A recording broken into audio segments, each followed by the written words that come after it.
Já que ele perguntou sobre a. Já que ele perguntou sobre a questão do Gregório e do Ciro aí. Voltou, Guizinho, voltou. Coisa linda. Vambora. Tá aí, né? Deixa eu mandar uma mensagem aí. Tá aí.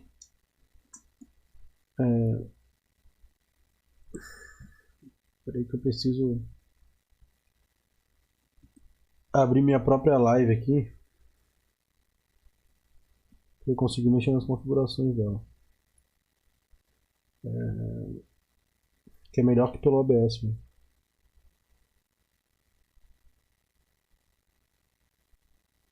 Eu vou me deixar menor aqui. Pô, eu tava jogando termo e não tava aparecendo pra vocês, né? Eu sou um animal, velho. Isso que dá. Isso que dá. Vou entrar no meu estúdio de vídeo aqui, que daí fica melhor o gerenciamento da transmissão, que daí eu consigo me ver melhor aqui. Não vai acontecer isso. Certo? Pô, não tá aparecendo minha transmissão aqui, velho. Parece como se eu estivesse offline, mas não tô offline. Daí que eu tô todo zoado aqui. Aí, agora sim. Deu. Fechou. Só que, pô, só tem um problema aqui, ele desconfigura toda hora, velho. Deu, agora foi. Show. Agora, chat on, né? Vocês estão vendo que eu tô vendo aqui. Era isso que faltava. Seguinte, eu tinha feito um tweet sobre esse assunto que o Guizinho levantou, do Gregório. Até o Pedro Bruce, cara, esse cara aqui é muito massa, né? Ele trabalha com análise de dados. E aí ele deu uma olhada na repercussão do debate entre o Ciro e o Gregório do Vivier, né, falando que já somava 170 mil posts aqui no Twitter e o resultado não era bom pro Ciro. Os perfis bolsonaristas já superavam os ciristas no assunto, até porque a bolha, né, a construção de militância digital do bolsonarismo é muito grande, maior que todo mundo, né? Como disse G do Vivier, os ataques do Ciro ao Lula servem de conteúdo para bolsonaristas, sem dúvida nenhuma, né? Perfis apoiadores do Lula oficial são 68% e lamentam o comportamento de Ciro e suas falas no debate. Repercutem também algumas contradições de candidatos. Apoiadores de Ciro Gomes representam 15% dos perfis. A gente consegue olhar nessa bolha aqui, né? Então, Ciro, que a bolha é mais bolsonarista, e aqui a bolha é mais petista, certo?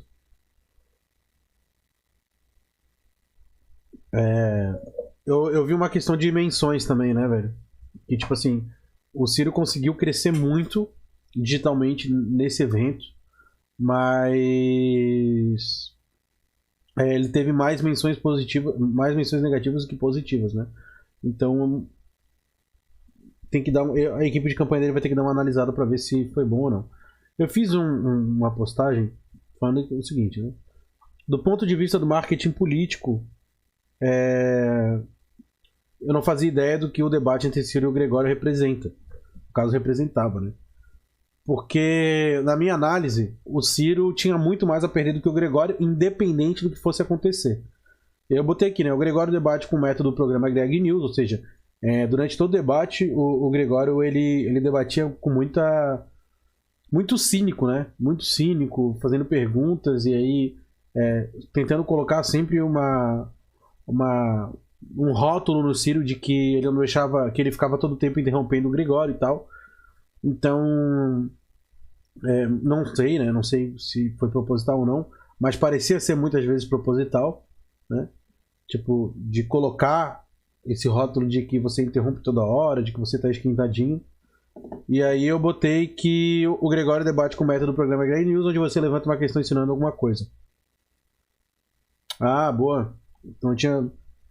o meu Twitter tá... Eu tô tweetando a cada 10 anos, né, velho? E aí o Twitter... O algoritmo do Twitter caiu muito por causa disso. E eu botei, além disso, reforça que Ciro não deixa falar, né? Foi o que eu coloquei aqui. Eu botei, dá pra perceber a todo momento o teste de paciência colocado no Ciro, e ele tenta dar a palavra ao Gregório, mas sem deixar de defender as insinuações que estão feitas sobre ele. Então, quando o Gregório fazia algum tipo de insinuação, o Ciro, né, se posicionava contrário na hora, mas de alguma forma tentava ter esse jogo de cintura para deixar o Gregório falar, o que obviamente não conseguiu fazer, né? Então, do ponto de vista de reputação, que é um dos pilares aí mais importantes na construção de um perfil político, eu não sabia o que pensar, já que o único que tinha alguma coisa a perder era o Ciro e não o Gregório. Então eu colocava que era uma jogada bastante arriscada pelo seguinte: se nesse debate, qual que era a única forma do Ciro conseguir sair bom nesse debate? Só existia uma forma dele conseguir sair bom. Bem, no caso. Se no debate o Gregório atacasse o Ciro e o Ciro fosse o cara mais paciente possível. Ou seja, numa tentativa de propor o debate mostrando que aquele Ciro destemperado, que é um dos rótulos que colocam no Ciro, né, de forma muitas vezes proposital, né, tem a parcela de razão, obviamente, mas tem muita coisa que não tem nada a ver. Só se ele tentasse de alguma forma reverter isso nesse debate, certo? E eu vi um esforço do Ciro para que ele conseguisse fazer isso. Qual que foi o problema? Muitas das coisas que o Gregório falou, o Ciro,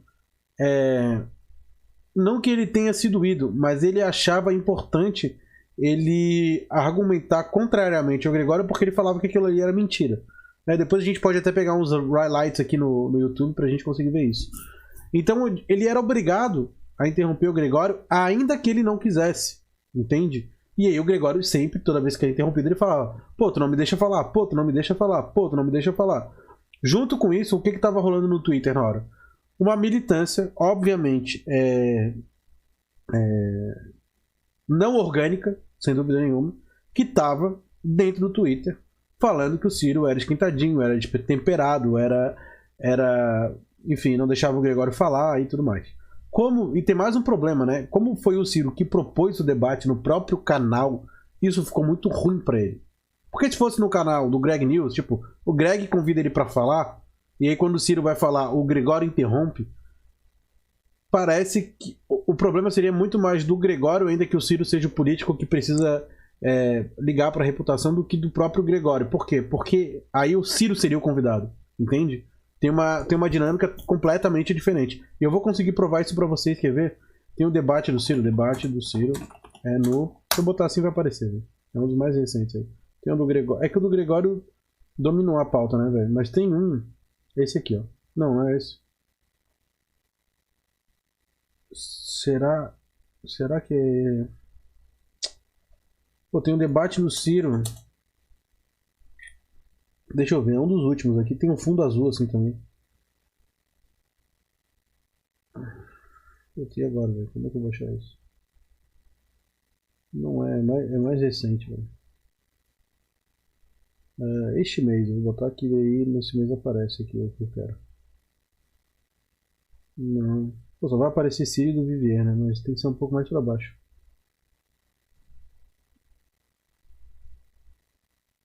Eu acho que é isso aqui. Complexo ser o seu trabalho. Band de jornalismo. Deixa eu ver se é isso aqui. É o que o cara fica interrompendo ele toda vez. É esse debate aqui, velho, ó. Enfim, ele foi no Canal Livre. Debate Ciro, Canal Livre. Por exemplo, aqui o Ciro,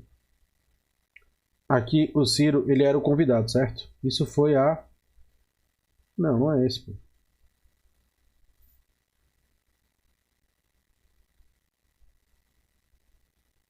Ciro Gomes é o sabatinado da semana. Acho que é isso aqui, né? É isso aqui. Então, ó, no Canal Livre, o Ciro Gomes foi sabatinado, certo? Então ele era o convidado. E o Ciro Gomes, várias vezes, ele interrompia quem estava sabatinando ele para poder responder o que o pessoal estava questionando, tá? Basicamente isso. Por que que naquele momento os comentários foram positivos em relação ao posicionamento do Ciro? Por vários motivos. Primeiro porque é um canal onde quem o entrevistou tinha posicionamentos bastante divergentes, muitas vezes, inclusive, bem mais à direita, concordando com o presidente Bolsonaro e tudo mais.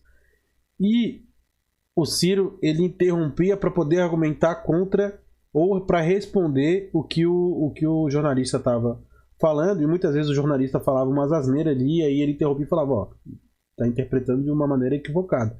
E aí ia lá e dava o argumento. Então, ele era o convidado e ele tinha uma liberdade maior para fazer isso, e ele estava fazendo isso com uma grande mídia e tudo mais. Qual que é o problema no caso do Gregório? O Gregório, a todo momento, argumentava sendo cínico, né? E dando a entender a todo momento que o Ciro estava atravessando ele, ainda que aquilo ali fosse um debate, né, sem nenhum mediador e tudo mais. O Gregório era o convidado, certo? E o Gregório fez aquele programa do Greg News batendo no Ciro Gomes, e logo em seguida o Ciro fez um react para responder o Gregório. Qual que é o problema? Todo react que o Ciro faz, ele fala no final: eu faço o react porque não querem debater comigo, certo? Ele não precisava usar esse argumento desde o início. Eu tinha falado aqui numa das lives aqui, tá? Eu botei que eu tava com 10 segundos de atraso aqui, mas não tá com 10 segundos de atraso não, velho. Tá? Deixa eu tirar isso aqui. Deixa eu arrumar. Então, o que eu tava falando pra vocês era o seguinte. Ele não era o convidado, ele estava convidando o Gregório. O Gregório tinha um posicionamento muito mais à esquerda, então os eleitores do Ciro que votavam nele, que estavam indecisos entre ele e o Lula, foram assistir esse debate, certo? O Ciro teve uma fala sobre identitarismo bastante problemática na minha visão.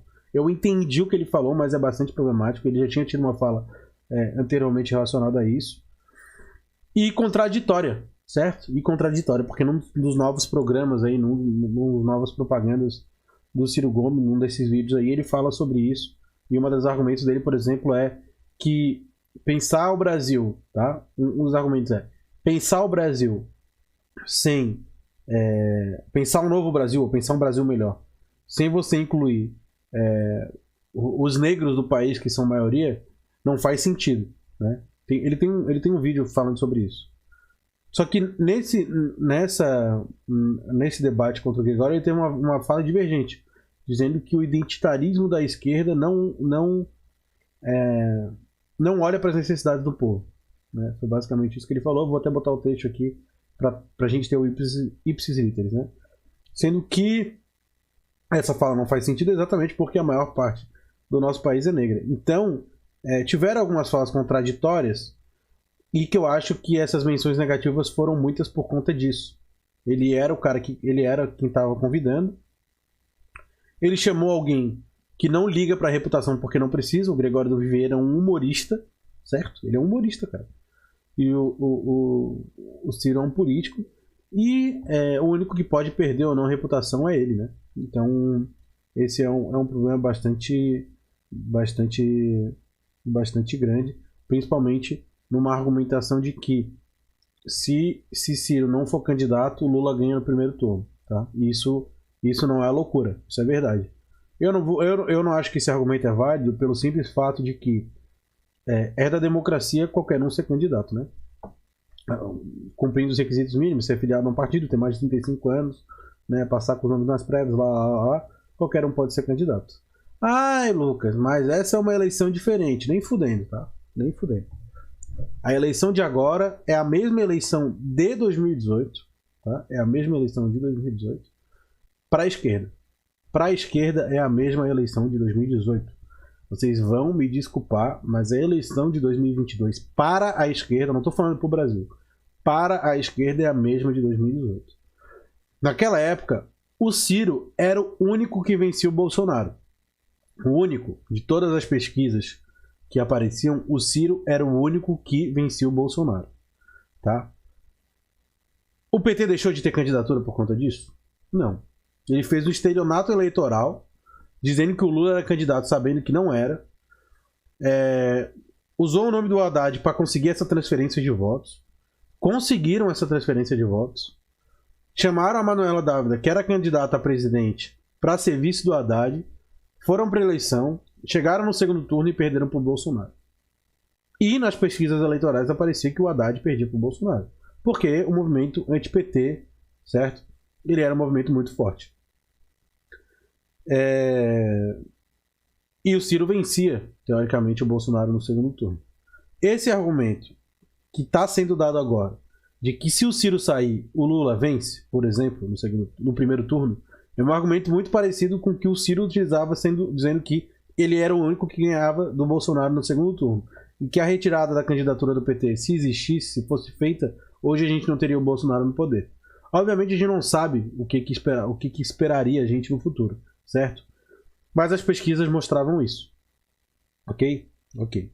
Então, a militância do Partido dos Trabalhadores argumentar que se o Ciro sair o Lula é eleito, é o mesmo argumento que o Ciro deu de que se o Haddad saísse, ele tinha sido eleito, porque ele ganharia e seria a única forma de impedir o Bolsonaro de conseguir chegar no poder. Então, por isso que eu digo, para a esquerda, o nome desses dois candidatos, esses dois partidos na jogada, sendo o Lula transferindo o voto para o Haddad, se candidatando com a Manuela Haddad, ou agora efetivamente o Lula se candidatando, é efetivamente a mesma coisa. Ah, mas agora o Bolsonaro assumiu o poder, né, ferrou com o país. Bom, a gente já sabia o que ia acontecer. Quem não sabia foi quem acreditou na lorota do Bolsonaro e quem se deixou ser, de alguma forma, infectado por esse movimento anti-PT, certo? E eu conheço pessoas muito boas que votaram em vários candidatos no primeiro turno e chegou no segundo turno e votou no Bolsonaro. Ou votou no primeiro turno no Bolsonaro acreditando que de alguma forma ele era a mudança. Assim como o Lula em 2002, né? O Lula não é igual ao Bolsonaro, mas assim, muita gente votou no Lula em 2002 achando que ele era a esperança para o Brasil, certo? Até o nome da federação atual. Porque, enfim, ele representava isso de alguma forma, né? Sem dúvida nenhuma.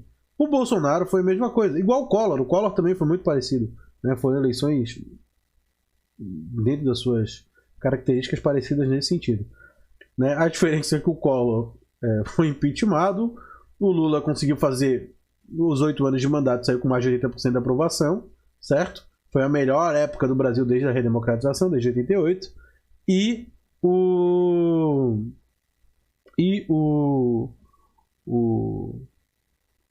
o Bolsonaro é o pior presidente, com exceção dos regimes ditatoriais do Brasil, né? Enquanto o Brasil sempre foi uma democracia, o Bolsonaro é o pior presidente de todos. E aí a gente fala, vamos combater o Bolsonaro, Ciro não vai ser mais candidato. Eu não concordo com isso, tá? Eu não concordo com isso. Acho que ele tem direito de ser candidato. Bom, de qualquer forma, o que eu acho desse debate do Ciro Gomes com o Gregório? Acho que ele perdeu muito, foi uma estratégia muito arriscada, como eu coloquei, né? Eu coloquei isso quando começou o debate, né? Essa minha publicação aqui, quando começou o debate. E aí eu até bati um print aqui, ó, da quantidade de pessoas que estavam assistindo. 54 mil no YouTube e 10 mil no Instagram, certo? Então, aproximadamente 10.7, então aproximadamente 65 mil pessoas. Aí eu republiquei aqui um tweet do Piara, sério, falando que aguentou 37 segundos o debate do Ciro entre o Gregório e que fica a lição pro Ciro ou qualquer político. Nunca debata com palhaço, a não ser que o palhaço seja candidato também. Será inútil igual, mas é obrigação. Beleza. Ou seja, você vai debater com um político porque é sua obrigação, né? Se eu sou candidato a prefeito e tem um outro candidato a prefeito, é obrigação que você debata, ainda que ele seja um palhaço, porque a gente está disputando o mesmo espaço. O Ciro não disputa espaço com o Gregório. Não disputa espaço com o Gregório. O Gregório não é o Lula, o Gregório não é outro candidato, o Gregório. Então, assim, não faz sentido ele debater com essas pessoas, certo?